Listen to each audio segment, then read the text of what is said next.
নমস্কার বন্ধুরা, ডেইলি সোনার রূপার দাম জানার জন্য আমাদের channel gold rate Bangla subscribe করুন। এই ভিডিওতে আমরা আপনাদের 18 ক্যারেট, 22 ক্যারেট এবং 24 ক্যারেট সোনার বর্তমান দাম ও রূপার তাজা দাম জানাবো। সাথে সাথে আজ 1 তোলা সোনার দাম কত তাও জানতে পারবেন। এছাড়াও আগামী দিনে সোনার দাম বাড়বে নাকি কমবে এ বিষয়ে জুয়েলার্স অ্যাসোসিয়েশন ও বাজারের বিশেষজ্ঞদের মতামতও শেয়ার করা হবে। আজ ভারতীয় সর্রাফা বাজার অনুযায়ী রূপার তাজা মূল্য 1 গ্রাম 100 টাকা, 10 গ্রাম 1000 টাকা, 100 গ্রাম 10,000 টাকা, 1 কেজি 1 লাখ টাকা। কয়েক সপ্তাহ আগে রূপার মূল্য 1,05,000 টাকায় পৌঁছে গিয়েছিল। এবার জানি আজকের 18 ক্যারেট সোনার রেট। 1 গ্রাম 7,164 টাকা, 10 গ্রাম 71,640 টাকা। জুয়েলার্স অ্যাসোসিয়েশন এবং বিশেষজ্ঞদের মতে, সাম্প্রতিক সময়ে সোশ্যাল মিডিয়ায় ব্যাপক চর্চা চলছিল যে সোনার দাম কমে 10 গ্রামে 50,000 টাকার কাছাকাছি নেমে যেতে পারে। তবে বাস্তবতা একেবারে উল্টো দেখা গেছে। গত সপ্তাহে সোনার দামে হঠাৎ করে জোরদার ঊর্ধ্বগতি লক্ষ্য করা গেছে।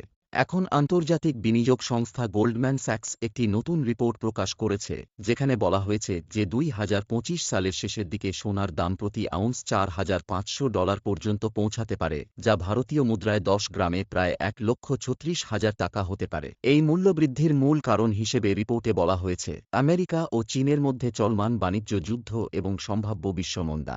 গোল্ডম্যান স্যাক্স ইতিমধ্যেই তৃতীয়বারের মতো সোনার লক্ষ্যমূল্য বাড়িয়েছে। চলতি বছরের জন্য তারা সোনার নতুন লক্ষ্যমূল্য প্রতি আউন্স $3,700 নির্ধারণ করেছে, যেখানে মার্চ মাসে এটি ছিল $3,300। মার্কিন প্রেসিডেন্টের কঠোর অবস্থান চীনের প্রতি উত্তেজনা তৈরি করেছে, ফলে বিনিয়োগকারীরা নিরাপদ আশ্রয় হিসেবে সোনাকে বেছে নিচ্ছেন। এই কারণে ভবিষ্যতে সোনার চাহিদা আরও বাড়তে পারে। এবার জানি 22 ক্যারেট সোনার দাম। 1 গ্রাম 8,755 টাকা, 8 গ্রাম 70,040 টাকা, 10 গ্রাম 87,550 টাকা, 100 গ্রাম 8,75,500 টাকা। এবার কথা বলি 24 ক্যারেট বিশুদ্ধ সোনার মূল্যের ব্যাপারে। 1 গ্রাম 9,551 টাকা, 8 গ্রাম 76,408 টাকা, 10 গ্রাম 95,510 টাকা, 100 গ্রাম 9,55,100 টাকা। এবার জানি 1 তোলা সোনার দাম। আজ 1 তোলা সোনার দাম 1,02,083 টাকা। যখন আপনি বাজার থেকে সোনা কিনতে যাবেন, তখন আপনাকে এই দামে 3% জিএসটি এবং 5% মেকিং চার্জ আলাদাভাবে দিতে হবে। ধন্যবাদ।